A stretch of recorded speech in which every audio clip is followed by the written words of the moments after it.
सरस्वती जी और उनकी बहू रश्मि के बीच एक दिन बहस छिड़ जाती है।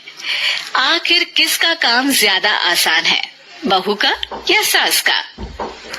माँ जी, सास को काम ही क्या है, आपके सारे काम उंगलियों पे तो हो जाते हैं। कुछ भी। हाँ, हिसाब तो उंगलियों पे ही हो जाता है ना। अरे बेटा, ऐसा सिर्फ अभी लगता है, जो मुझे करना पड़ता है ना वो तुझे करना पड़े तो समझ आएगा कि असली काम का पहाड़ कैसा होता है। ढीले बराबर वजन भी नहीं है आपके काम में, और बात पहाड़ों के वजन की कर रही हैं आप। तू ऐसा करती ही क्या है घर में बेटा, ये तो बता मुझे। मैं थोड़ी ना कुछ करती हूँ, सब जादू से हो रहा है इस घर में। अरे एक दिन मेरा काम करोगी तो समझ आएगा। Okay, shut up. कल से मैं घर के काम करूंगी और तू मेरी जगह हर चीज का हिसाब रखना, ठीक है? ठीक है, ये भी कर लेते हैं। ये सास बहू की डील के बारे में रश्मि के पति अमन को नहीं पता था और न ही अमन के पिताजी सुरेश जी को। पर गेहूं के साथ साथ जैसे घुन भी पिस जाता है, ये दोनों भी पिसने वाले थे। सुबह अमन उठकर रेडी होता है ऑफिस जाने के लिए, तो पता है उसके कपड़े नहीं निकले हुए हैं। अरे रश्मि, तुमने मेरे कपड़े नहीं निकाले? अपनी माँ से पूछो ना, उन्हीं का काम है ये। अमन अपनी माँ के पास जाता है। अब मेरे कपड़े आज आप देने वाले हो क्या माँ? हाँ, देना तो मुझे ही चाहिए, पर तेरी बहू ने कपड़े धोने ही नहीं डाले, तो कोई भी धुला हुआ कपड़ा नहीं है बेटा।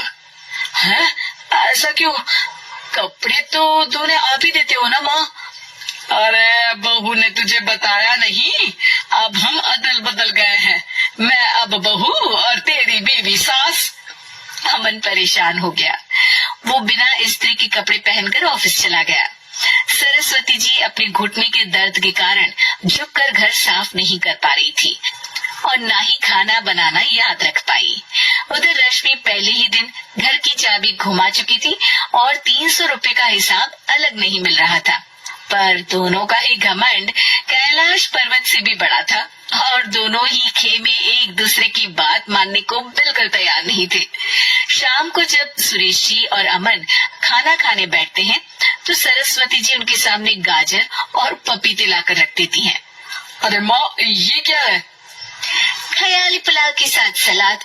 माँ जी खाना बनाना भूल गई लगता है। अरे एक चमन्नी का हिसाब है मेरे पास, खाना बनाना कैसे भूल जाऊंगी? ये तो मैंने पढ़ा था कि फल फ्रूट खाने से सेहत अच्छी रहती है, इसीलिए ये ले, एक फल खा ले। रात को सुरेश जी और अमन अपनी मीटिंग बिठाते हैं अकेले में। बाबूजी, इनकी लड़ाई के कारण ना हमें ठीक से खाना मिल रहा है, उल्टा घर के सारे काम रुक गए हैं। हाँ बेटा, 2 भैंसों की लड़ाई में बेचारे खेत के पौधों का भी नुकसान हो रहा है। पर पापा, क्या बताऊं आपको, मैंने माँ को इस महीने की 2 तारीख को बिजली के बिल के पैसे दिए थे। आज बिल भरने के लिए मांगने गया तो पता चला कि रश्मि उन पैसों से गैस सिलेंडर ले आई। अच्छा, तो सिलेंडर के पैसों का क्या हुआ?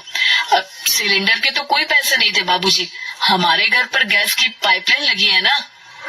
बेटा, इन दोनों का कुछ करना पड़ेगा, नहीं तो अपने घमंड के चक्कर में पूरा घर बर्बाद कर डालेंगे ये दोनों। अमन और सुरेश जी काफी सोच विचार के बाद एक निष्कर्ष पर पहुंचते हैं। रात ही को दोनों अपनी पत्नियों की अलमारी से नई साड़ी निकालते हैं और सुबह जब रश्मि और सरस्वती जी उठते हैं तो देखते हैं कि दोनों पति साड़ी पहनकर चढ़ाव पर सब्जियां काट रहे हैं। अरे ये सब क्या हो रहा है? क्या हो रहा है मतलब? आप दोनों अदल बदल हो सकते हो तो हम क्यों नहीं? अरे क्या मतलब? नहीं, मेरी भी बचपन से किसी की बहू बनने की इच्छा थी, तो आज से सरस्वती तुम बड़ी बहू, मैं मिडिल बहू और अमन छोटी बहू। अरे लेकिन सब घर पर बैठ जाएंगे तो कमाएगा कौन? ये घर कैसे चलेगा? अब वो तो भैया या बाकी लोग जाने, अब हमने भी अदल बदल कर ही लिया है तो कुछ नहीं हो सकता। रश्मि और सरस्वती जी को समझ में आ जाता है कि उन दोनों की आपस की डील की वजह से इन दोनों को बहुत तकलीफ हो रही है और उनके ईगो ने दूसरों को कितनी यातनाएं दी है। असल में माँ जी आप सही थी, सास बनना बहुत मुश्किल है। अरे हाँ बेटा, और तू भी, मुझसे तो नहीं हो पाया सब घर के काम, वापस बदल ले क्या? हाँ हाँ बिल्कुल माँ जी, और अब आप दोनों भी बदल लीजिए। कोई आ गया तो आप दोनों को देखकर क्या सोचेगा। अच्छा है, आप दोनों की समझ में ये बात तो आई। मैं फटाक से कपड़े बदल लेता हूँ। अरे रुक जा बेटा, एक फोटो ले लेती हूँ तेरी। मेरी बेटी होती तो तेरे जैसी ही दिखती साड़ी में। और मेरा फोटो नहीं लोगी?